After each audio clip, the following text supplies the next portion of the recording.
Amanda Holden is being lined up to replace Paul O'Grady as presenter of the popular canine reality show For the Love of Dogs, according to reports.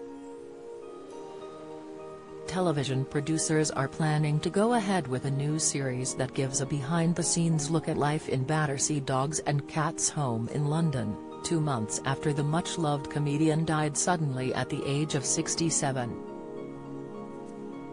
The future of the show was thrown into doubt when O'Grady died suddenly at his home in Aldington, Kent, but it has been suggested in showbiz circles that Holden, a close friend of the late star, could be taking over. It's believed that chiefs at both ITV and the Refuge in Battersea were hoping that the series would continue to put the limelight on the home and raise awareness of the work they do for animals in need. However, sources claim that raising the subject of a new series so soon was too sensitive, given that the TV presenter and former drag queen had died just 2 months earlier. A source told The Sun, "Execs just feel like it's too soon to make firm plans about the series, as it's barely been 2 months since he died, but the feeling at the home is that it's what Paul would have wanted. After all, he cared deeply about the animals in Battersea."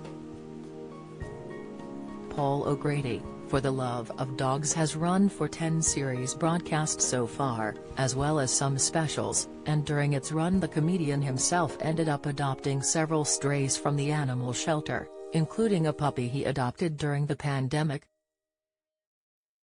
The show included some guest appearances, most notably Queen Camilla, then the Duchess of Cornwall, who often appeared alongside O'Grady to raise awareness of the cause.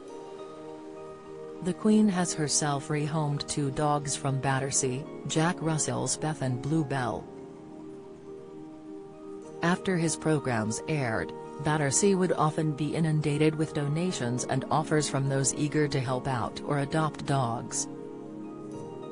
During the latest edition of the program, aired after Paul's death, viewers were left in floods of tears as the comic met an abused dog with the saddest face, according to the Mirror.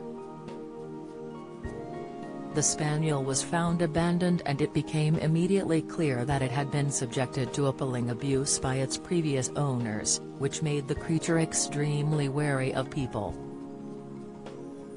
Don't miss: West Ham hero receives standing ovation versus Leeds after holding off hooligans. Breaking: William calls Manchester Arena survivors an inspiration in touching tribute. Latest: determined to help, O'Grady spoke to a behavioral expert at the shelter, who advised him to build trust with Murphy by playing little games. After persisting with putting dog treats from a cup into a bowl to maintain Murphy's attention, he was eventually able to reach out and stroke the spaniel. "Is that not the saddest face you've ever seen?" he said to the camera. At first, Murphy moved away, but by the end of the session, O'Grady was able to pet the dog. "Very small steps but great process," he said, adding, "If you've ever felt like crying, it's now." According to the source, Britain's Got Talent judge Holden was seen as a natural choice to take over the job, not just because she's an experienced presenter but because she also cares about the home and would do anything for them. ITV have been approached for comment.